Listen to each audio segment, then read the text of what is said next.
Now we will review the CPA chapter from Unit 1, Module 3, and it's about revenue recognition. You already have the foundation from your textbook and from the slides that you learned earlier, and you will see it's pretty much the same thing. So they started with the 5-step approach. All 5 steps, they described it clearly in first couple of pages, and to identify the contract, they illustrated the journal entry problem.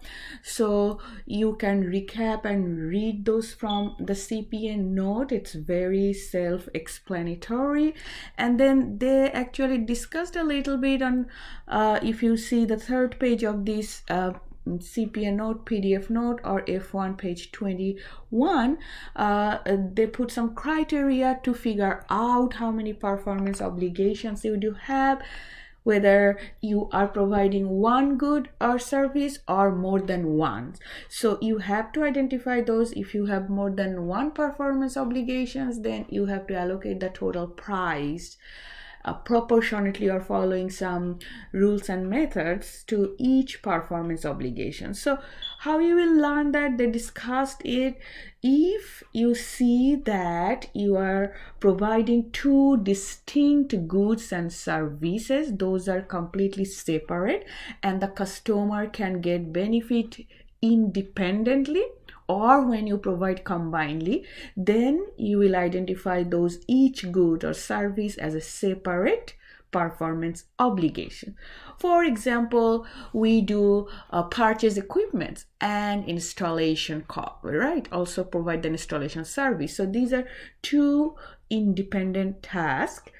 A customer can get both, or a customer can also combined it, so it will be more than one performance obligations. On the other hand, if you see that goods and services are highly interdependent and highly interrelated, that means one of the service or goods are useless without the other, then you can combine it and call it one performance obligation.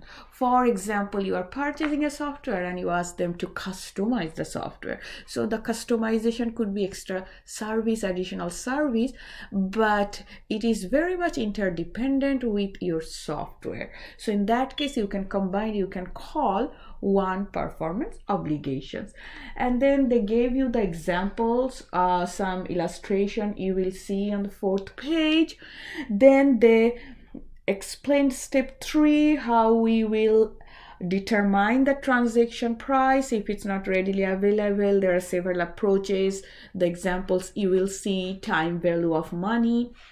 And then if you have more than one performance obligations and you get a bundle price, so you'll figure it out, all those distinct goods and products that you can identify, those can be separate. Then you will figure out the standard price and the total combined price, and then you will proportionately allocate the transaction price to each performance obligation or to each product or services. That's they also described a little bit. Now another concept you probably didn't see that much on your slide, that means how about we record revenues when the revenue recognition should be over the period of years. It's not at one point of time. And you see there are a couple of methods they explain. So we can imagine like you are providing a yearly contract fee for a certain membership or health club fees. So how that organization will record that? So you are paying yearly fees at a time, whether the company should wait at the end of the year to record it, but as a customer you are getting service over the period. So the idea is that you can record it over the periods. At the end of each month you can record it based on the portion of the entire amount you received. Another example could be that you are doing a construction and it will take like 3-4 years to complete. Now how you gonna record those? As a construction company, you are building a huge building, several floors, how you will record that. So they also explain two types of methods. One is the output methods and input methods. Output method is like very meaningful as opposed to input method. So output method explains that you will record the portion of the revenues, of course, over the period based on the outputs. For example, you sign the contract to do a construction for 3-story buildings, and once you complete level 1 and your customer started using that floor, so in that case you actually, based on the output of the product, you can record the revenues. This is called the output method, based on the output. On the other hand, you can also follow the input methods. That means based on the cost related to that construction. For example, total resources you used compared to the entire amount of resources you are supposed to use, or labor cost, or the time, right? The construction is taking 3 years. How are we gonna allocate the entire amount we're gonna receive, whether we'll split over the time? And that is called the input method. But one problem for the input method is that some costs may not be directly related to the output, or there might be some overhead costs, so it's really difficult to trace it out. So output method is very makes sense and very applicable. And most of the cases, to make things simple, you will also see the straight line basis. The example, you give a yearly fees for a membership, and you can follow the straight line method. You can divide it by 12, the total amount, and you can record each month 1/12 of that portion as your revenue. So the main idea here is that you have to record the revenues based on when you are providing the service, or your customer is getting the control over any assets.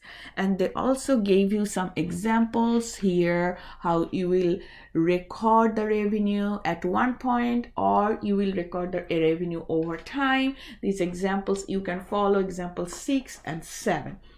And then they do one example which is talking about the contract liability and receivable. So if you see example 8, that here, this is a little bit detail here in the CPA note, that initially you record it as a liability, because based on the contract, you see here, I'm talking about example 8, that there is a non-cancelable contract, and you were supposed to deliver an excavator on April 1, and the contract requires that your customer will pay on February 1, right? So in advance, right? But actually they pay on March 1. So on February 1, you are expecting the payment based on the contract. So you have the right to record the receivables.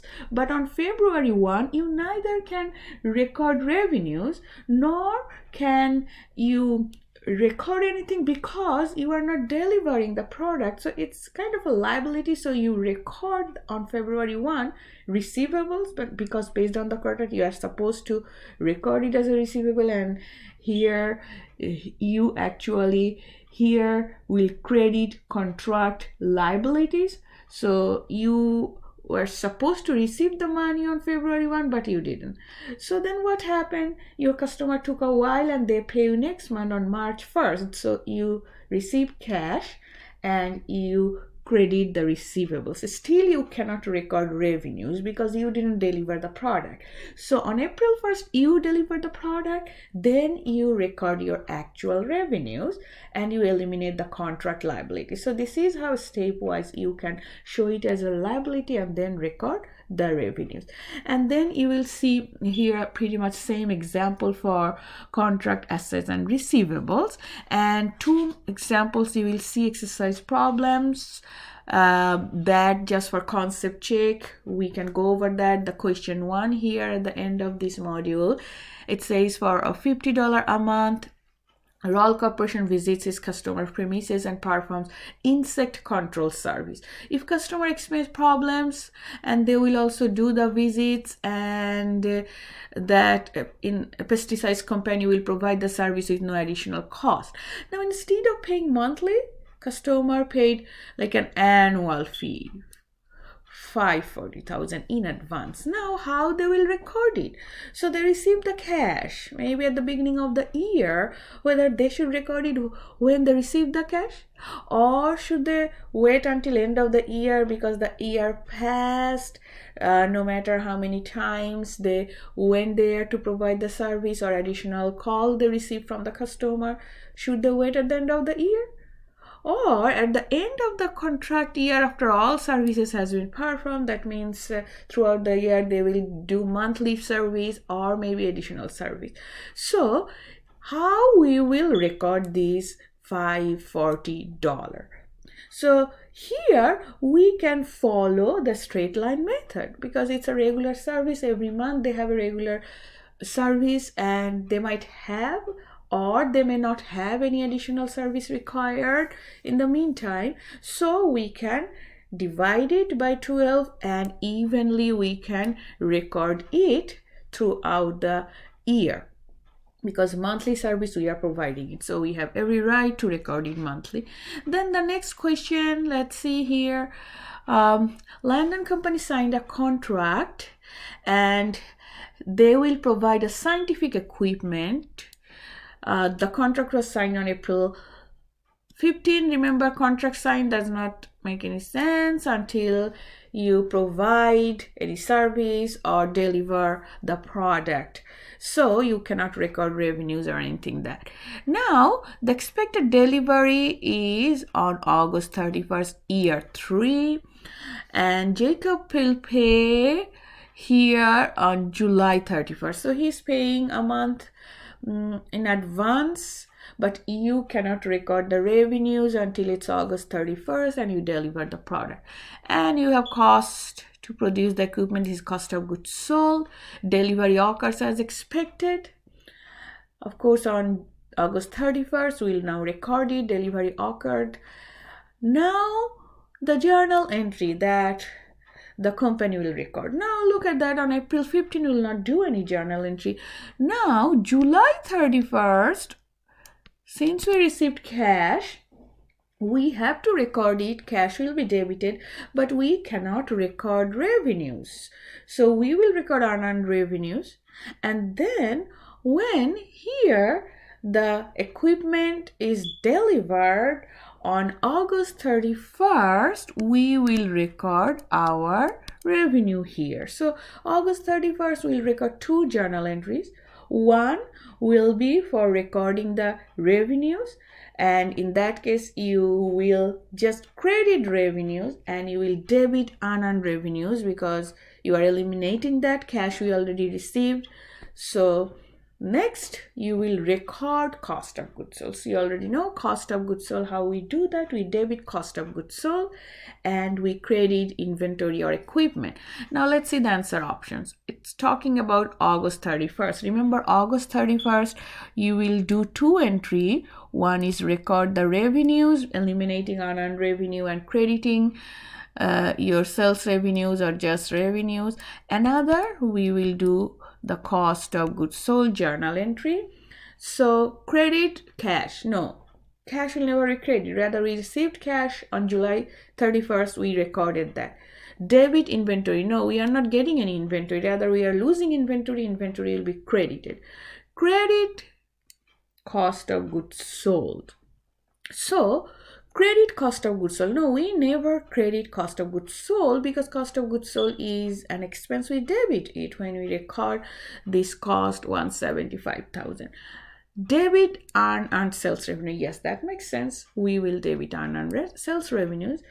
Why? Because previously when we received the cash in advance, we recorded as a liability, unearned sales revenue. Now we are eliminating it. This is how you can solve some conceptual questions.